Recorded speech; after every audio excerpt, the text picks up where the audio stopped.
Yoko's Paper Cranes by Rosemary Wells.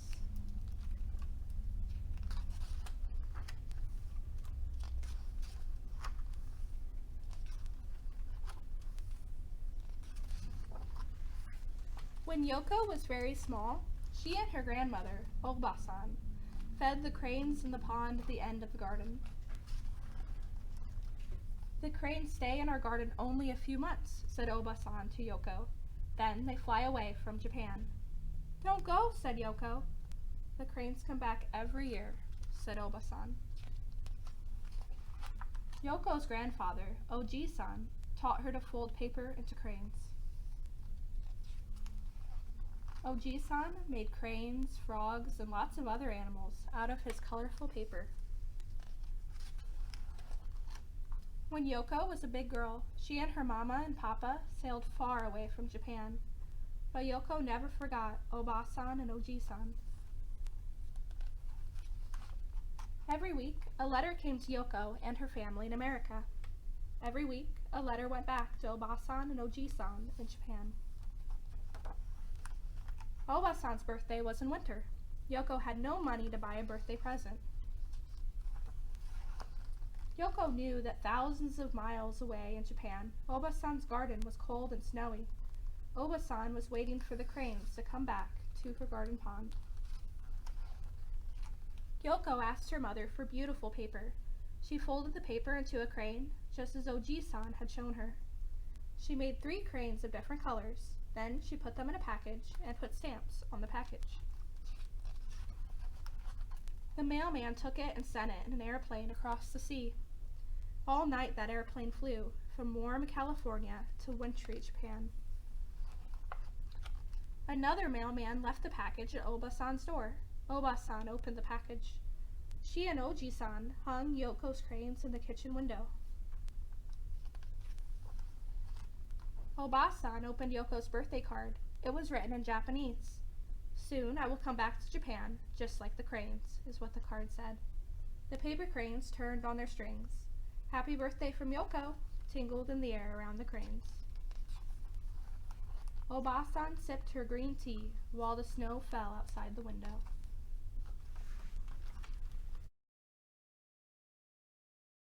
When you think of origami, you probably think about a paper crane, right? Well, I saved this traditional fold for the last video because it's a bit more difficult than some of the other folds we've done so far. But if you keep practicing, all of those previous shapes that we've made together will help you to master this crane. So to start, get a fresh sheet of origami paper and you're going to fold it in half. So from this edge to this edge. Fold it up, crease well, and unfold. Now turn the paper and we're going to do the same exact thing. So this edge to this edge.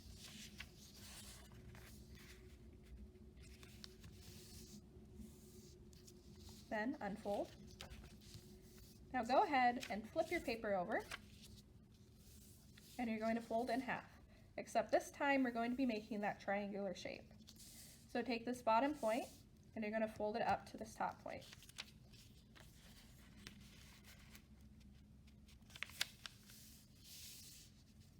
Okay, now unfold, turn the paper, and we're going to do the same exact thing. So fold this bottom point up to this top point.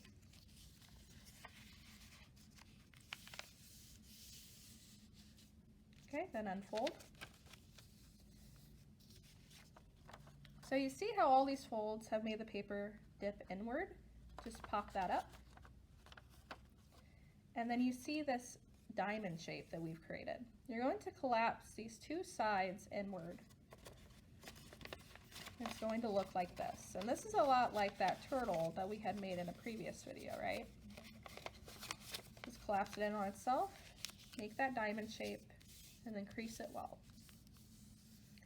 Now you're going to take both sides, so these 2 points, and fold it into the center. So start with this right point, pick it up, and then fold it in. So it'll look like this. Okay, and you're going to do the same exact thing on the other side. So take this left point, lift it up, fold it in towards the center. Okay, now take this very top point and we're going to make a crease. So just fold it down, crease it well, and then flip it back up. Now we're going to create a frog's mouth. So take these two flaps and lift it up. And you should be able to lift this whole triangle out. So it'll look like this. See how it looks like a mouth? You're going to take these two edges and push them in. Remember, this might take a bit of practice, but you'll get there.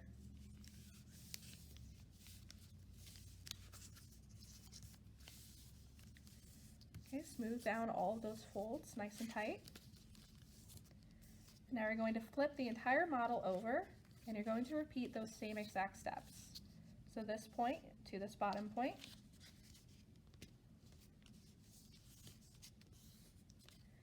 And now you're going to take this point to this bottom point.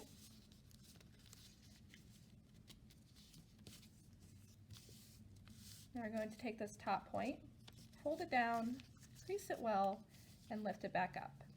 And then you're going to create that frog's mouth. So lift these two flaps, lift it up from the bottom,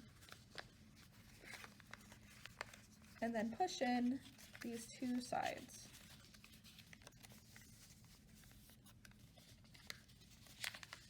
So it becomes this really nice long diamond shape.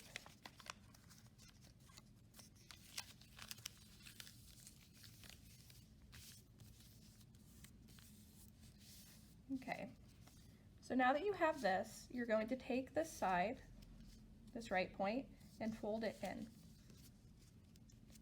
So just like we had done in a previous step.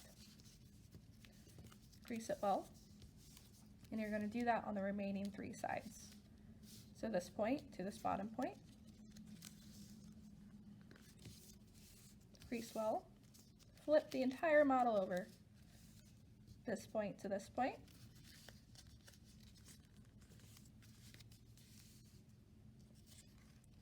this point to this point.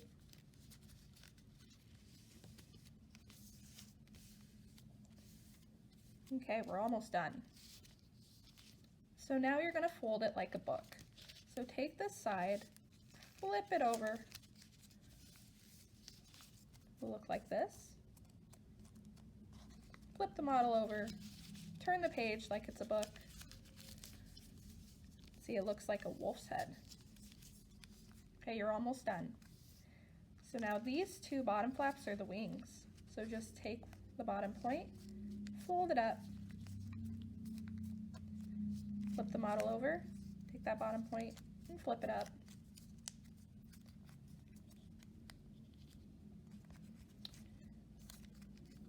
Fold, so this is actually the head and the tail, but these two side pieces are the wings.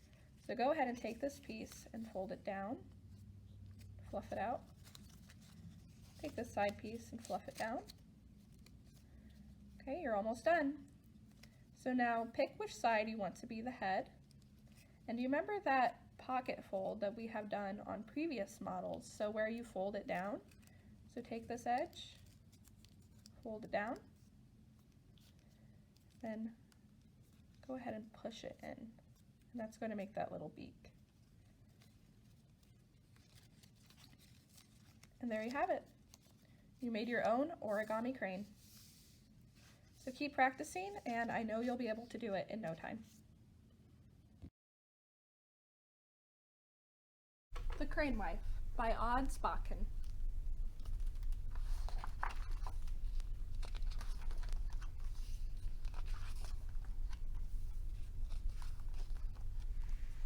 Once, in ancient Japan, there lived a lonely sailmaker named Osamu.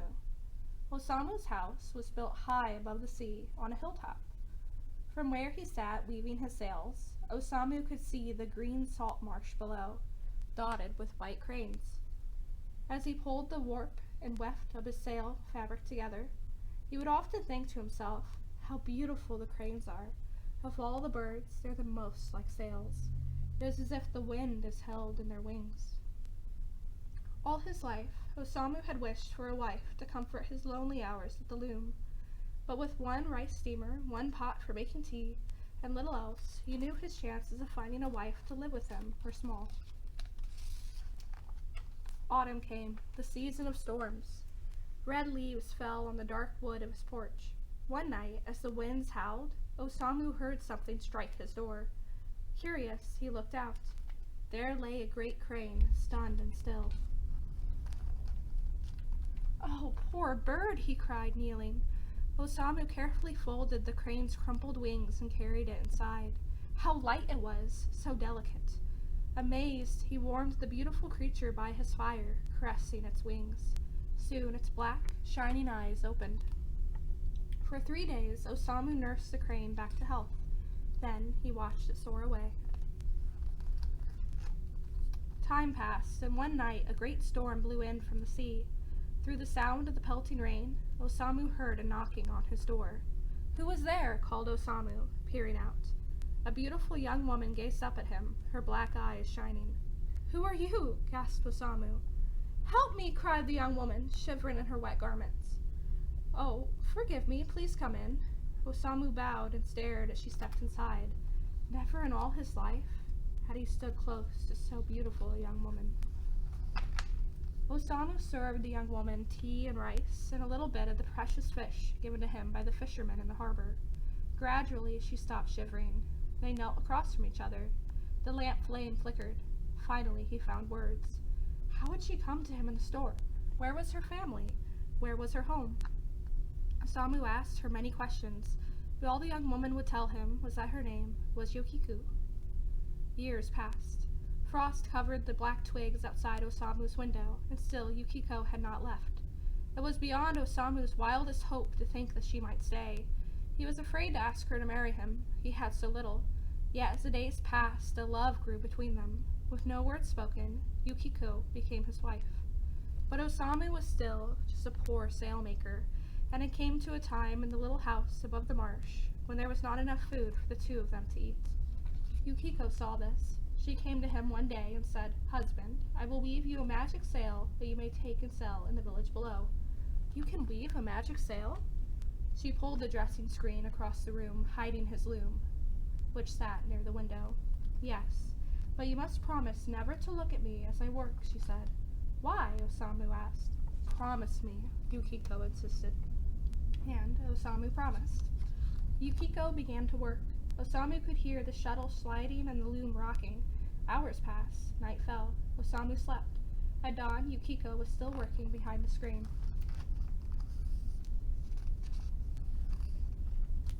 When at last she appeared, Yukiko looked very tired.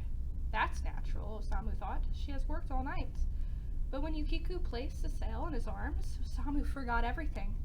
Though immensely strong, the sail weighed nearly nothing at all. A sound like faraway whispering lifted from the folds. Osamu put his ear to the sail. His eyes went wide. Yukiko had woven in the wind. Osamu ran to the harbor with the magic sail, showed it to all, and was paid enough gold to live for half a year. Overjoyed, he ran home. Yukiko smiled. Time passed. Springtime came. Rain fell and the marsh again bloomed green. The white cranes returned. Yukiko and Osamu could hear their calls. It was in late spring that the gold ran out. Once again, Osamu and Yukiko grew hungry. Osamu said, "Yukiko, you should weave another magic sail." "Oh, husband, I cannot," she replied. "It takes all that I am to weave such sails. I'm afraid to weave another." "But wife, please, one more. I will never ask again." Yukiko loved him. "Do not watch me then," she said. She disappeared behind the screen. A full day passed. "Yukiko," Osamu called, "do you want water? Do you want rice?" The only answer was the sound of the loom rocking. At the end of 2 days, Yukiko emerged exhausted, holding a second sail. More beautiful than the first, it too held the wind. Thinking only of gold, Osamu ran to the village and sold the magic sail. Everyone talked of Osamu's skill, for he told no one it was Yukiko who had made the sails. Again, he was paid enough gold to last 6 long months. Time passed. Autumn returned, the season of storms. The cranes in the marsh grew restless. Their feathers ruffled in the bending grasses and flying leaves. One day, Osamu was visiting the village when a great trading ship docked in the harbor. From it stood a tall captain, a wealthy trader. The captain questioned the fishermen in the harbor, and they all pointed to Osamu. "I have sailed a great distance to find you, Osamu," said the captain. "I want you to weave a magic sail for my ship." Osamu thought of Yukiko and the promise he had made. I cannot, he replied. The two I made are the only two I shall ever make. The captain laughed. Make me a sail, Osamu, and I will pay you a lifetime's gold. You shall never work again. A lifetime's gold, thought Osamu. Imagine.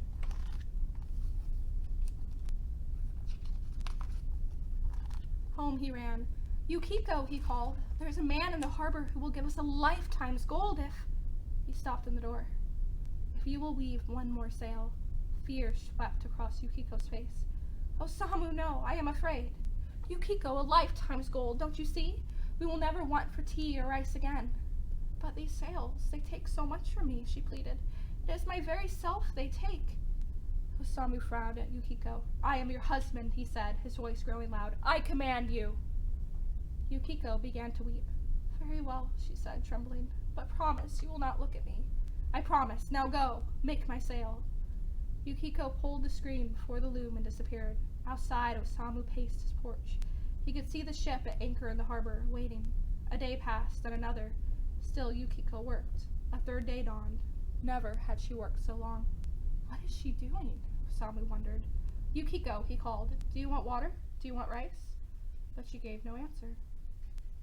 Why, wondered Osamu, should only Yukiko know how to weave magic sails? Why could he not learn the secret of weaving in the wind? Then he could make many magic sails, and he could save Yukiko the work she did not wish to do. Osamu could hear the shuttle sliding and the loom rocking. Yukiko, answer me! Unable to contain himself, Osamu ran around the screen. A long beak swung toward him. Sad black eyes gleamed at him. There stood the crane he had saved in the storm. Yukiko! The bird was weaving its white feathers into the sail on the loom. Filled with sea wind, the feathers were trembling.